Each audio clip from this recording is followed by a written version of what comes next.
Hello again, and welcome to the Daily Templar Report with me, your guest, presenter Jim Dowson. How are yous one and all? Welcome, and good to see yous all in the room today. God bless yous all. A wee bit milder today, thank goodness. It's not just as bitterly cold.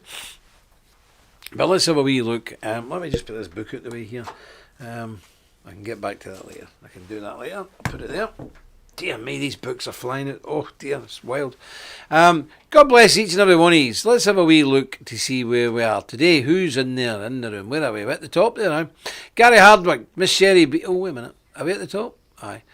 Miss Sherry B, Bartley Burker, Paul Telford, Ewan Eggerstrom, Ralph Roy, Samuel, DJ Samuel, no, Mr. Johansson, Tim Schroeder. Tim Schroeder, how you doing? God bless you. Jonathan Boudin, God bless you and your good lady. Clive Bygraves, how you doing? Bert Myers, Lady Rotha, how you doing, Lady Rotha? Andy McBride, how you doing, Andy? Naomi Ford, lovely seeing Naomi there. Antonio Rebello, faithful man. William Mumford, Colette Whitney, lovely Colette. Who else have we got? I don't see there. Malcolm Cook, yes. Colton Straits there, yes, good man. Lady Matriarch, lovely Lady Matriarch, yes. Templar Guard, he's there as well. He's always there or thereabouts. Yeah, okay, keep going down. Yeah, seen, oh, wait a minute, got one. Where was that guy there? Oh no, I've seen all that. Yep. Sean Smiley, good to see you. Les Androchovich, good man yourself. Troy Otto, stuck there in Florida, poor soul. James Ralph, Stuart Bowden. Who else have we got in there? Let's go down a wee bit yet. It's awkward, that, isn't it? Robert Erickson. Scott Rash, how you doing, Scott? Thanks very much. I've seen you put a wee gift in. God bless you, brother. Sean Ahern, the big McConnell, the Donegal man's in. Nice to see him. Brian Payton, he's in Florida as well. Must be something going on in Florida. I must go and investigate. I've seen all them. Let's see, who else have we got? Peter Smith, Joseph Florence, how you doing, Joseph? Bert Myers, I see Philip Milne, good old Philip Milne. Nick's in the room. Wee Mouse is in. How you doing? I see your husband's in as well. Nick is in the room. How you doing? Joseph Taylor, Jacob Lewis. I think that's it. Scorpion. He's always in about, isn't he? Scorpion's always in there. And John Monkman. Okay, let's get into this. God bless each and every one of these. And you know, it's good to see you all. And now, I was going to do it today, but I've run out of time because we're really busy now. Getting these books out is fierce. But it's good. It's a good problem to have. Good problem to have, and as you know, we're already working on the next one, which is Woe Ever So. Maybe give you a preview of the cover this week, maybe, if not next week. But it's very, very revolution, and it's all about the Great Reset. So we'll talk about that. We will talk about that and give you when we're ready to do the pre-orders. But I mean, we won't get these printed until early January, and they won't be out probably until mid February-ish. But we do need to wait 4 weeks or something like that, but it's well worth it because this next one's a doozy. It's a good one, so you'll like that. And remember, we're also on another channel, purged.tv. Remember that, purged.tv. And remember, like the video, click subscribe, press the bell and comment below. Very important we do that. We need to spread the word, people. We need to spread the word. Okay, let's get started with a wee bit of scripture. Again, we're in the Proverbs because it's wonderful. If I could find it. What have I done with it? Here we are. It's Proverbs 15, chapter 15, and verse 18. Just one verse, folks. A wrathful man stirreth up strife, but he that is slow to anger appeaseth strife. Smart, wise words, and you think, well, I already know that. Yeah, but we need reminding them every day, don't we? Always, because we're idiots. We keep doing the same things over and over again, and we get the same result. We still don't learn.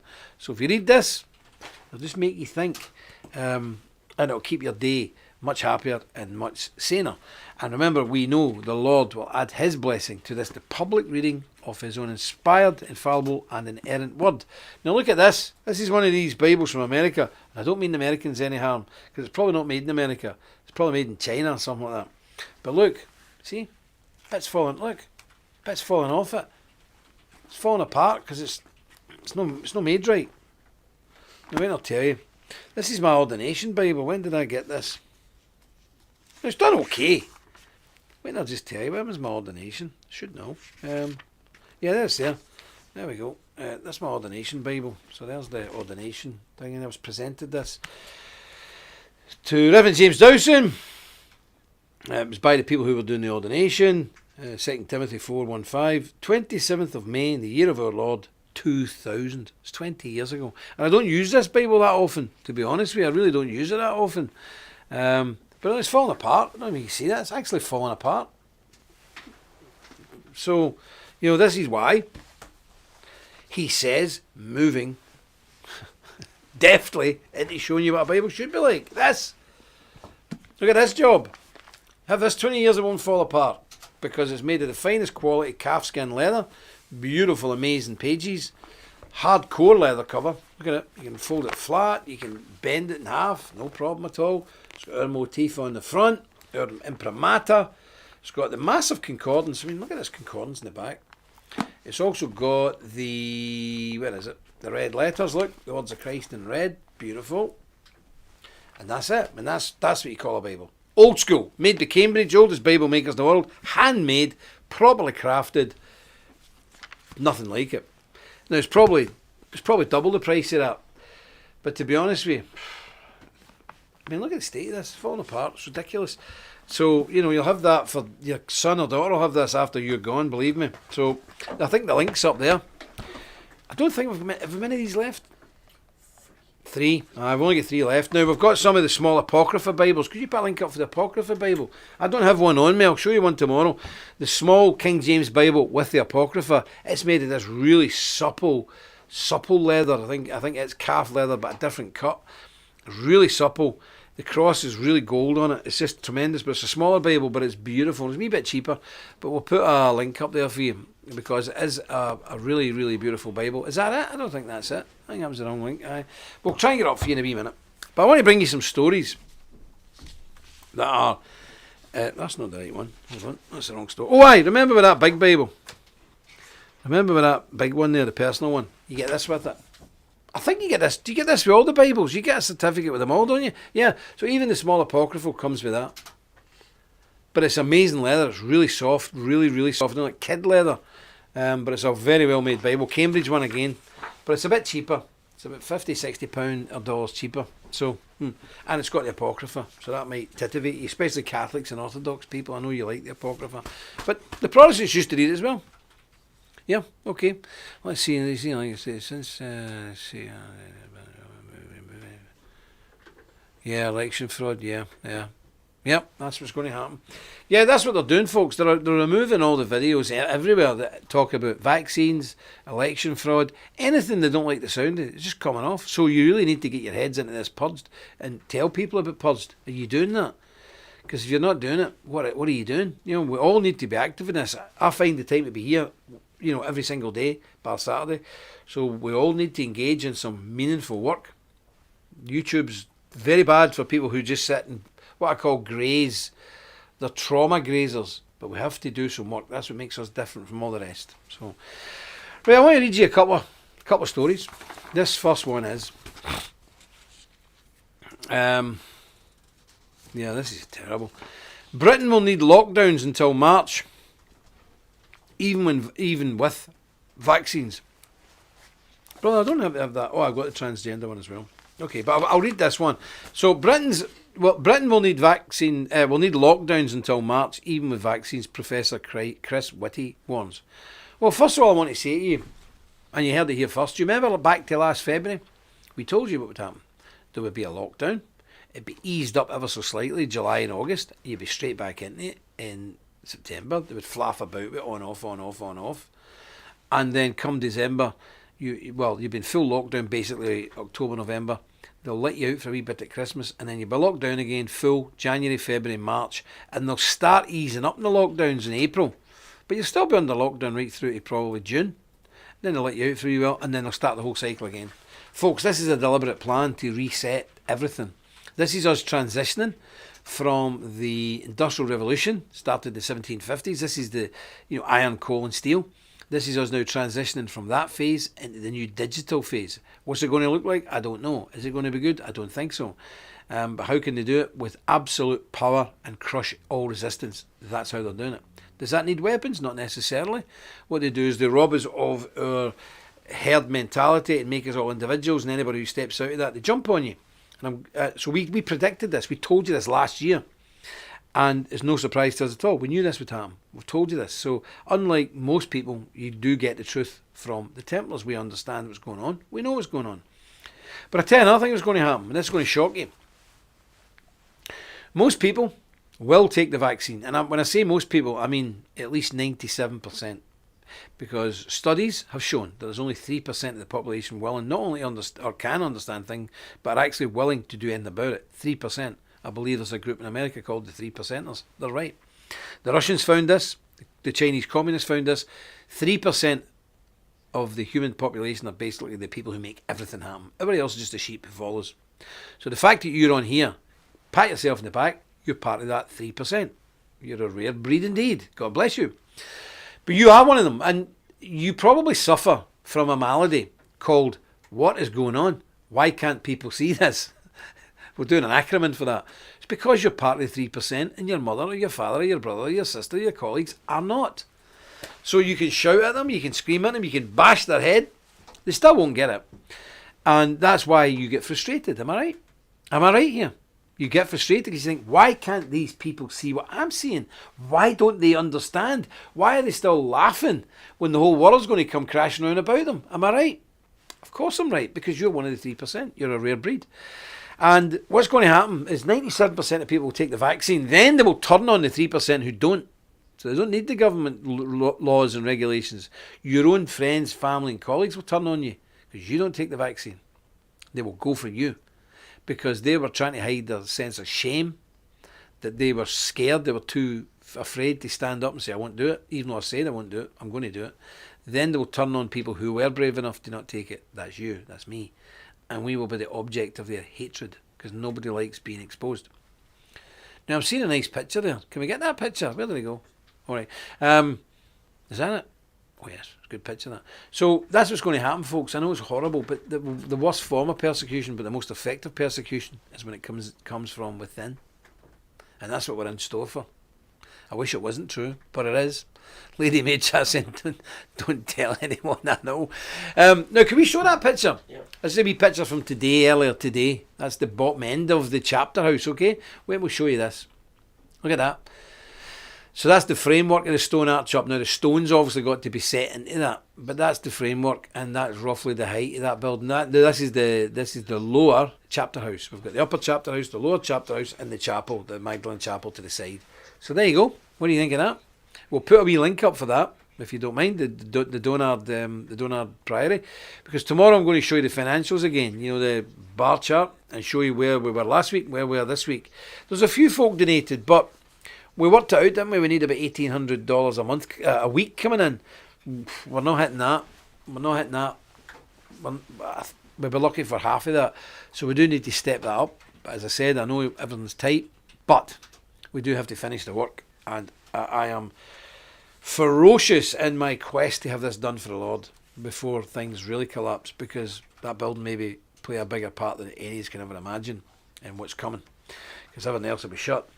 Yeah, so they're saying we're going to be shut down again until March after Christmas. Well, we already knew that. He urged people not to let their guard down. Now a jab has been approved, saying it would be really premature and absolutely the wrong thing to do. Professor Whitty told the Commons Health and Science Committee today, it was today or yesterday, for the next 3 months, I want to be very clear, we will not have sufficient protection. Protection from what? Idiot. We're going through the most difficult time of the year for respiratory infections and the most difficult time of the year for the NHS. That's true every year. So the idea we can suddenly stop now because the vaccine is here, that would be very premature. Professor Whitney said around 20 million people are in the first phase of the NHS vaccination programme, including all those over the age of 50, plus healthcare workers, care home staff and elderly people. He told MPs he expects to have a portfolio of several vaccines. This is what they're talking about now. You don't need one, you need about 4. Several vaccines by the middle of 2021, but advised that the rollout process should still proceed carefully. He said the aim would be to roll out this vaccine and any others to get the licence and if they are safe and effective. However, Professor Whitney said Brits won't be able to choose which vaccine they have until at least spring next year. Now, if you're taking 3 and 4 vaccines, the combination of those and the computations of how many things could go wrong are incalculable. So if you weren't worried before, you should be worried now. And again, it's okay saying, I won't take it. Well, you won't be going to the shops. You won't be going to your job. Your kids won't be going to school. You won't be going on buses. You won't be going on taxis. You won't be going on trains. And you won't be going on aeroplanes.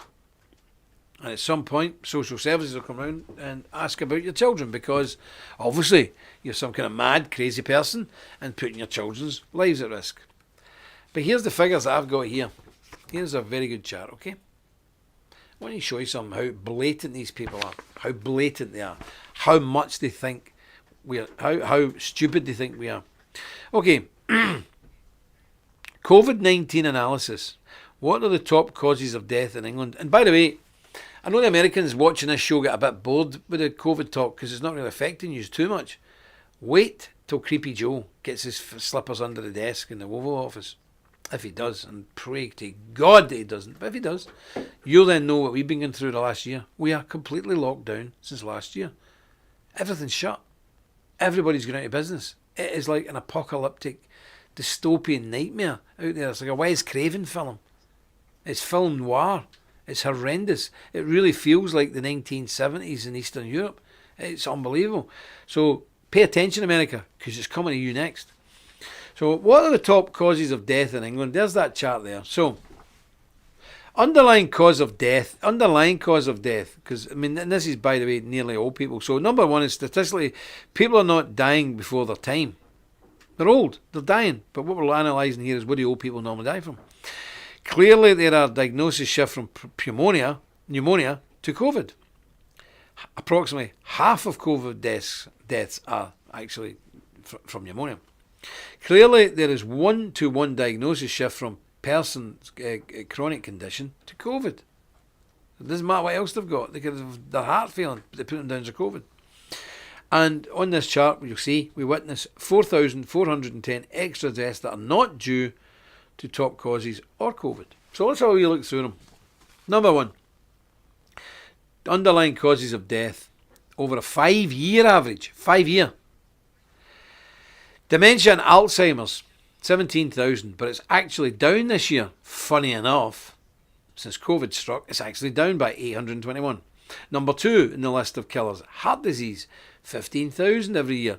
This last year, since COVID died, it's down 375. Lung cancer used to be 9,000, but this year it's down 366. Number four, strokes, used to be 8,000. This year, just this year, it's down 779. Bronchitis and emphysema used to be 7,000. It's down, remarkably, it's down 800 this year. Colon cancer went like 4,800. It's down 185 just this year. Unknown causes used to be it's up. Unknown causes 4262. It's up 500. Don't know why. Pneumonia and ILI. I don't know what ILI means, actually. Excuse me. It used to be 4,251. It's down almost 2,000. It's almost halved. Remarkable. Remarkable. You also begin to remind me of the people who say they've cured Down syndrome. No, they've just killed them all, so they don't exist. Ninth place, COVID-19. 3948. Well, it's obviously up 3948 because we didn't have any before. Bone, blood and lymph cancers used to be 3,500. Now it's down 39. And prostate cancer was 3,132. It's down 132. So, in summary, total causes, excluding COVID, 77,000 is down. All the other causes of death are down 4,500. Total causes with COVID, 81,000. And that's actually down on the 5-year average figure, even with COVID. With COVID, pay attention, even with COVID, the 5-year figure average is actually down this year, 613. Total mortality, all causes, 156,000. It's up 3,700, but it's an ageing population, and that's going to keep rising for the next 20 years. So, there you go. There's we see. If you take away this miraculous drop in all these other causes of death and look at the figure, they're saying 4,000 died with COVID. Well, a quick cursory, let me just count this up. Let me test my mental arithmetic live on air. Oh, 800 and 400, 1200, 1500, 1500, 2222, 3000, 32, 32, 37, 37, 37, 37, 575758. Take away that one, it's up. 5858. 5,200. And the COVID deaths are supposed to be 4,000. So basically, all of these miraculous, and for the first time ever, that these other things like dementia have dropped. If you, if you put them in a pot, you'll find that number, that all these miraculous things going down, comes to roughly the amount of folk they're saying died of COVID. I leave that with you. These are facts. These are gleaned from the NHS themselves. So, is anybody dying of COVID? You've got to ask yourself that. Is anyone dying of COVID? Because for some strange reason, and for the first time in recorded history, dementia deaths are down, heart disease is down, lung disease is down, strokes are down, bronchitis is down, colon cancer's slightly up actually, but all these other things, blood, lymph cancer down, prostate cancer down, all these other things are down. All of them are down significantly. And it just so happens the figures they've took off of them correlate roughly with the amount of people who've died of COVID. So a wee bit more. But if you take one away from the other, there's basically like 1,500 people may have died of COVID. That's the reality. We're a country, my friends, of 60 million people. 60 million.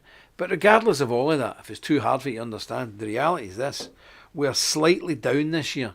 We're down 600 on normal deaths, winter deaths, over a 5-year period. The average, the mean average, we're down this year.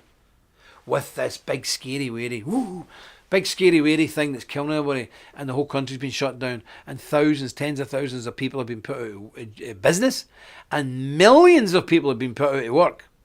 We will never recover from this. Not in the way we understand it. This cannot be fixed. Even the damage is done now. For what, 1,000 extra deaths? A few years ago we had a very bad flu. 20 years ago, or 10 years ago we had a really bad flu. And we had like 40,000 more deaths. 40,000! We're actually 600 down. We never shut the country down for 40,000 extra dead people. But we've shut the whole country down because we've lost 600 less. Can you see what's happening now, folks? Is there anybody out there that's still not convinced that this is nothing to do with a virus, that this is having to do with some kind of massive movement of humanity towards a completely new way of life, and a new way of working, and a new way of finance, and a new way of capitalism, and a new way of structuring government, and a new way of democracy, if such a thing will ever exist again? Surely. I apologise that perhaps I don't have the education, the vocabulary, or the eloquence to convey this to you in a manner that would utterly convince you. I've only got honesty, good old-fashioned honesty from a normal guy who grew up in the back streets of Glasgow. I'm telling you, this is baloney, and this is done for a purpose, and the purpose is not yet revealed. We have an idea what it is, but we're going into a very new world, a world that we've never seen before. And I suppose your ancestors in the 1750s must have thought, wow, when they left their farm in rural England or Scotland or Ireland or Wales, and even America, and wandered into these vast new smoke and fire breathing metropolises with drop hammer forges and smoke belching out and chemical works and trains going by. They must have thought, wow, what is this? What is this? So we're going through a change like that. But this time we have a handful of people in control. And the biggest obstacle to their plans is us, me and you. Democracy, freedom, personal freedom. We're actually a hindrance to that. So that all has to be swept away before they can fully implement the Great Reset. And that's it. So the next book that we are doing, the Templar book, is The Reset Revolution. And we'll maybe show you the cover tomorrow. Okay. So I just want you to ponder that and start thinking seriously about it, and start telling people who you don't know who's capable of listening. Just tell people. You may get a rough ride on it. It's it's nothing to do with it. Your duty is to inform people. You have to be a watchman upon the tower. You remember from the Bible? Was it Nehemiah? used to be a watchman on the tower. If you get a rough time and folk don't want to listen, that's not your problem, that's not your responsibility. What is your responsibility, my friend, is to inform people to the best of your ability. And that ain't an easy gig, I can tell you. Anyway, let me just finish up with reading a wee bit of inspiration from the book. Try to think where we finished yesterday. Here we are. So we're in Ploughshares into Swords, page 124, and we're starting there. To illustrate further how Christianity has let itself become castrated and effective, let us examine our image of the word shepherd. Search Google Images and you will see a barrage of cute cartoon shepherd boys happily and peacefully going about their cherubic-like way. In reality, a shepherd was fierce and independent character. He had to be. His workday consisted of battling the elements, sleeping on the ground and protecting the sheep from predators. We're not talking about foxes and weasels. Ancient shepherds had to keep their animals out of the jaws of lions and wolves, usually alone or in small groups with nothing more than a staff, that's a stick, or a sling to protect them. God calls us to be his sons, and in that inheritance is great power. He does not call us to be doormats, non-aggressors or weaklings. The call is for us is extreme bravery, to wrestle lions, kill wolves, and to protect the flock at great peril to our earthly bodies. Yet for your sake we face death all day long. Psalm 44:22. This call to protect the innocent and defend the weak can play out in a number of ways. Certainly we are called to preserve the lives of our immediate families. This naturally implies that should robbers or bandits beset you on the way to the market, a free son of God is obliged to handle these characters as a shepherd handles wolves. The commandment is, thou shalt not murder, rather than thou shalt not kill. You need to get that in your heads, folk.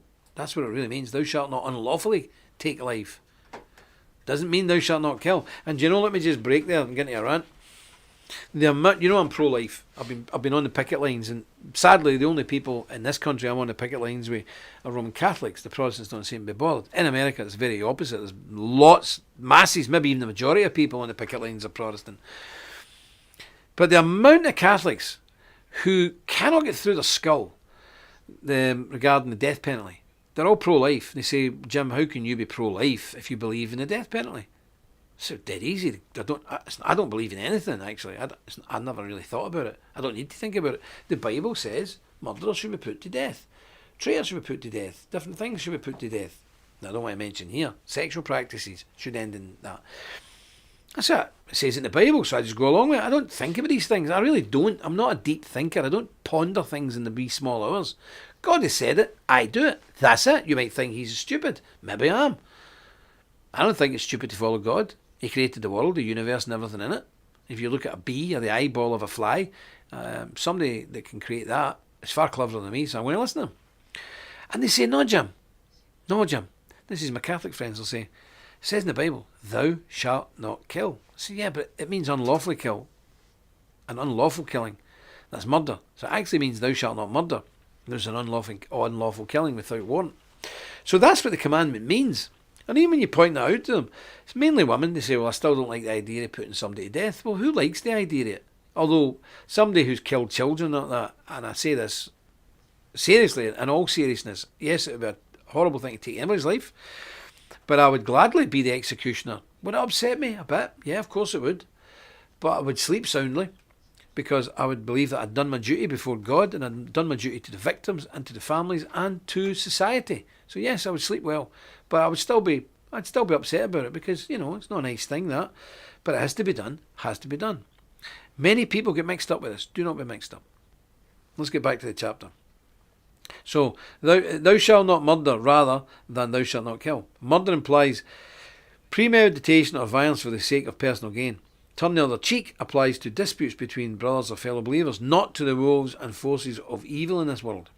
I have given you authority to trample on snakes and scorpions and to overcome all powers of the enemy. Nothing will harm you. Remember, we're told that in Luke chapter 10, verse 19. To turn and run from a snake or a scorpion when you have given authority over it is to act like a coward and demonstrates a basic lack of faith. After all, if God be for us, who can stand against us? Remember, if you don't believe me, read Romans 8, verse 31. I'll repeat it. If God be for us, who can stand against us? I don't know if any of you went to Sunday school. If God be for us, who can stand against us? Who? I don't know if any sang that. Kids, I used to teach Sunday school, and that was one of our favourite songs. If God be against us, who can? If God be for us, who can stand against us? Who? I'll tell you who. Nobody. That's who. Nobody. Not a soul. Not a person on God's earth. Not even Satan himself. Beelzebub.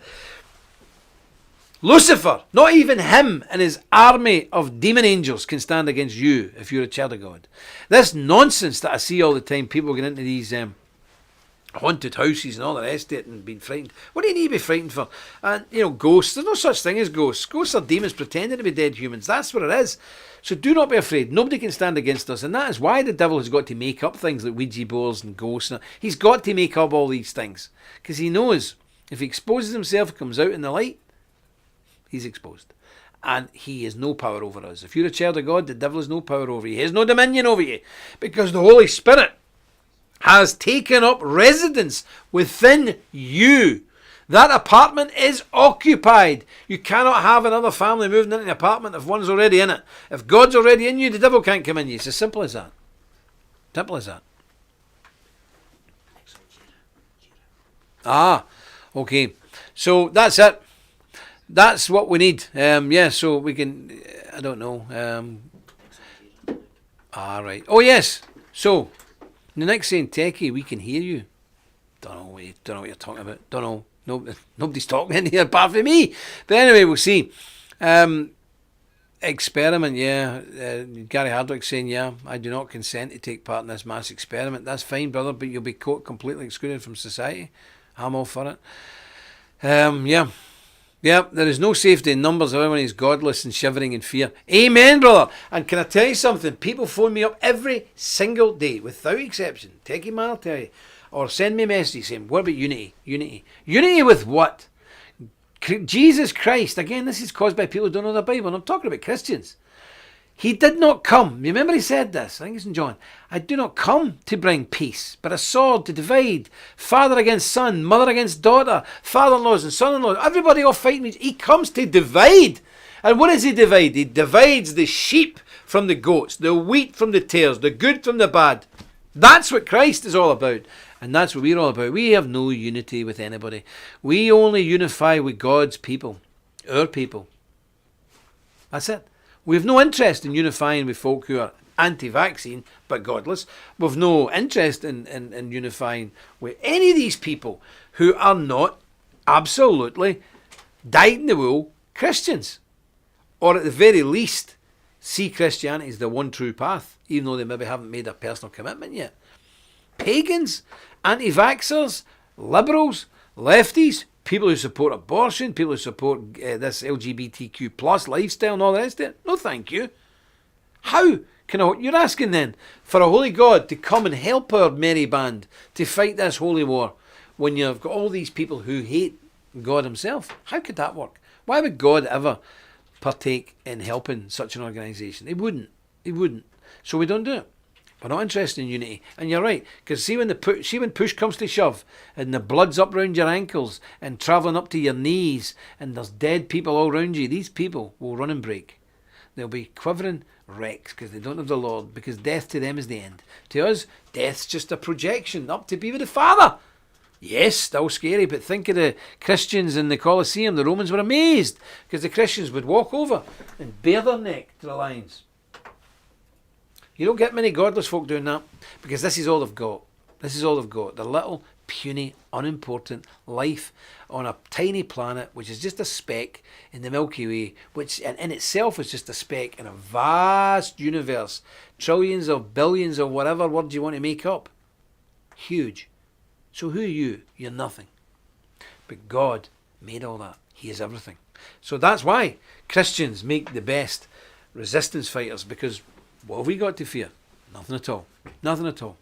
So remember tonight, after this show, Mr. Nick Griffin, ex-MEP and leader of Europe's most successful right-wing party, the British National Party, who's going to the dogs now, I may add, he is on live with Jada Franson in 20 minutes. And I think that's a very exciting thing. I don't think Sean Ahern's on tonight, are they? The Irish boys, aren't they on? No, they're not on tonight. So, One show to watch tonight, Jada Franson, the British Freedom Party. She's on YouTube and she's on Pods.tv and YouTube. And she's going to be on for the first time ever, with Nick Griffin. So this will be a very interesting show. I'm going to watch it myself. And that's it. So tomorrow, I said, I'll bring the financial reports. I'll try and did we put a link up to the Donard Chapel? The Donard Priory, brother? We did, aye. So we're going to try and see where we are. So if you haven't done so yet and you were going to do so before tomorrow, so we can get a full account of week by week, because we've basically got 12 weeks to finish this. We'll do it. But we'll do it only if we can manage to get the resources to do it. Listen, I'm not worried. I'm confident that our people will rally to it. There's the link there. So we'll give you a full update tomorrow. It's important to be above board. It's important to be financially prudent and fiscally aware. And you're the guys that own this, not me. You own it. We own it because I'm in the order. So we own it together and we'll almost be in this together. So it's important that you know every step of the way, what money's raised, what money's spent, what are we trying to go. Very important. Keep a clean sheet, then we all know where we are. Well, that's it from me. I'm away to get ready. Go and get some popcorn to watch Mr. Griffin and Jada Franson. I think it'll be a great show. Be very interesting to see how they go on. And that's it. So tomorrow I'll be back with you. When's Nick on our show? Is it tomorrow? No, sure. Nick Griffin might be on our show tomorrow. I think Nick's in there. There's Nick there. Nick, are you on here tomorrow? Just before I go so I can tell people. Let me see. Nick Griffin. End of week. Yeah, end of week. Tomorrow's Thursday. It's fairly near there. It is tomorrow. It is. I'm suddenly remembering a conversation I had with Mr. Griffin. Yes, it's tomorrow. Nick Griffin's going to be here, God willing. Okay? So that's it from me. And until tomorrow, God willing, of course, all in His will, everything is. And remember that. We can take nothing for granted. I shall see you tomorrow. And until then, remember, stick close to God. You won't go far wrong. Dus Volt.